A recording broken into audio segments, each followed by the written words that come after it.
falloir qu'on s'adapte. Du côté positif, c'est que forcément les joueurs, déjà au dernier stage, ont eu la possibilité d'avoir un temps de jeu que j'ai dit répartir. Et là ça va être du même acabit. Donc voilà, sachant qu'on commence par le match amical et puis après on a les 2 rencontres de Nation League. Donc et 3 analyses, 3 matchs, 3 adversaires différents, mais on a 3 belles affiches, donc c'est bien.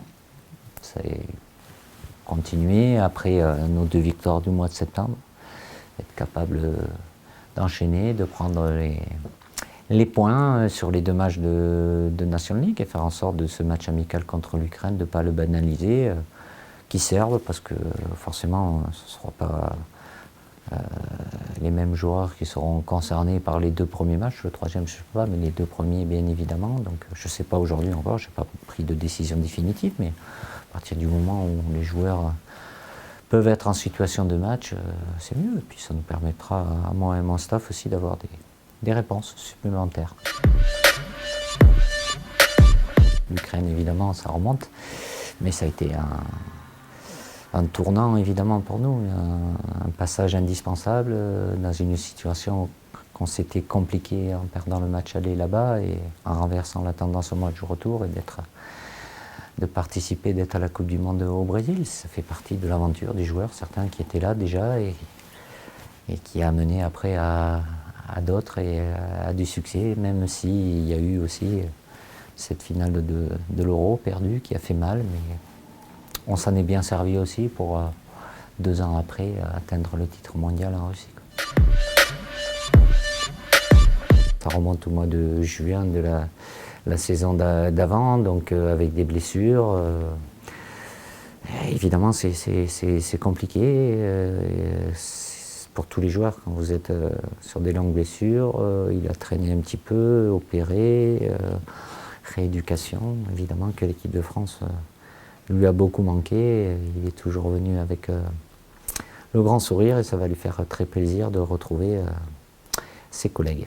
Paul, l'importance, tout le monde la connaît, sur le terrain et en dehors.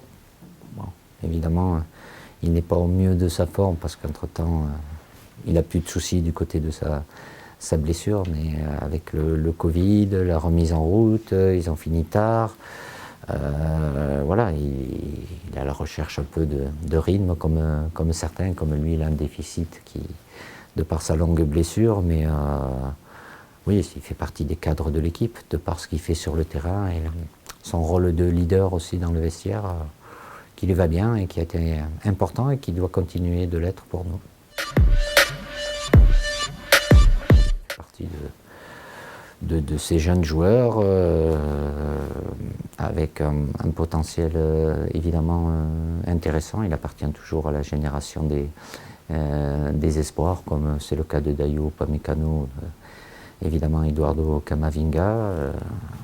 Il y a de la concurrence bien évidemment, mais comme je l'ai dit depuis avant de commencer le stage du mois de septembre, octobre, novembre, avec les 8 matchs que nous avons à disputer, c'est le moment aussi de voir des joueurs différents.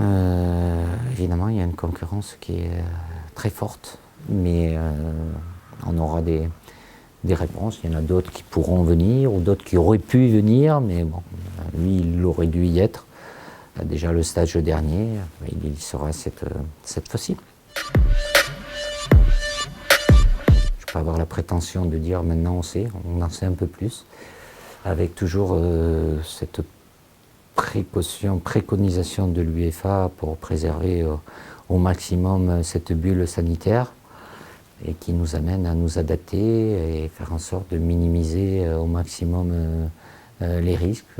Évidemment ça prend beaucoup de place, trop de place certainement, peut-être un peu moins là je l'espère, parce que les joueurs, eux, ils connaissaient, l'ensemble du staff ne connaissait pas cette situation. On a été amené à devoir gérer des situations d'urgence. On a un petit peu de recul, un petit peu d'expérience. Si on n'a pas de situation compliquée à gérer, tant mieux, mais on n'est jamais à l'abri. On a quelques repères qu'on ne pouvait pas avoir malheureusement au mois de septembre.